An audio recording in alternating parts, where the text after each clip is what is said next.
c'est qu'il y a quelque chose qui vient sur l'Afrique de l'Ouest, que j'ai appelé l'hiver noir. L'hiver noir arrive.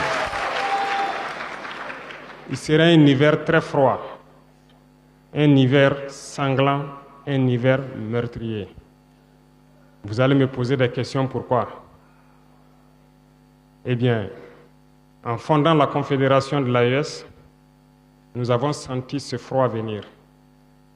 Et tous les jours que Dieu fait, nous nous évertuons à trouver des troncs d'arbres pour allumer un feu qui va réchauffer le cœur des Africains, un feu qui va réchauffer les mentalités et le sang des Africains pour nous unir autour. Nous nous sommes évertués également à faire la chasse aux loups pour essayer d'utiliser leur peau pour faire des manteaux pour nous protéger du froid de l'hiver. Nous nous sommes évertués à construire des montagnes, de grandes montagnes pour briser le vent de l'hiver qui devrait s'abattre sur nos communautés.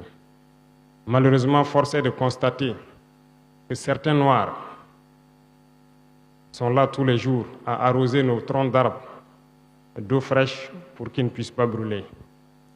Ils se transforment en loups ou font en sorte que nous, chasseurs de loups, nous ne puissions pas surprendre le loup. Lorsque nous voulons construire nos montagnes, ils brisent les cailloux pour que nous ne puissions pas arriver. Pourtant, l'hiver arrive. Et quand l'hiver viendra, devrions-nous permettre à ceux-là qui combattent de venir se protéger avec nos manteaux qu'on a confectionnés, avec les montagnes qu'on a construites pour nous protéger des vents, ou encore se réchauffer avec nous autour du feu. Telle est la question qu'il faut qu'on se pose.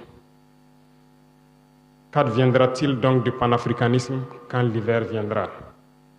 L'hiver viendra parce que la guerre se transporte en Afrique de l'Ouest.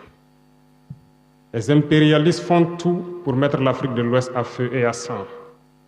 Mais du sommet de l'État jusqu'à certaines populations, soit nous faisons semblant de ne pas voir venir le danger, ou bien nous sommes nous-mêmes complices de ce qui va arriver. Le chaos pourrait s'installer. Je dis bien pourrait s'installer. Beaucoup de gens pourraient mourir. Nous allons nous entretuer de manière tellement atroce que pendant ce temps, ils seraient là à piller nos richesses, à imposer leur volonté. Et ceux qui vont survivre de cette tragédie n'auront que deux choix. Soit s'unir pour toujours contre l'impérialisme, ou se résumer à être des esclaves jusqu'à disparaître.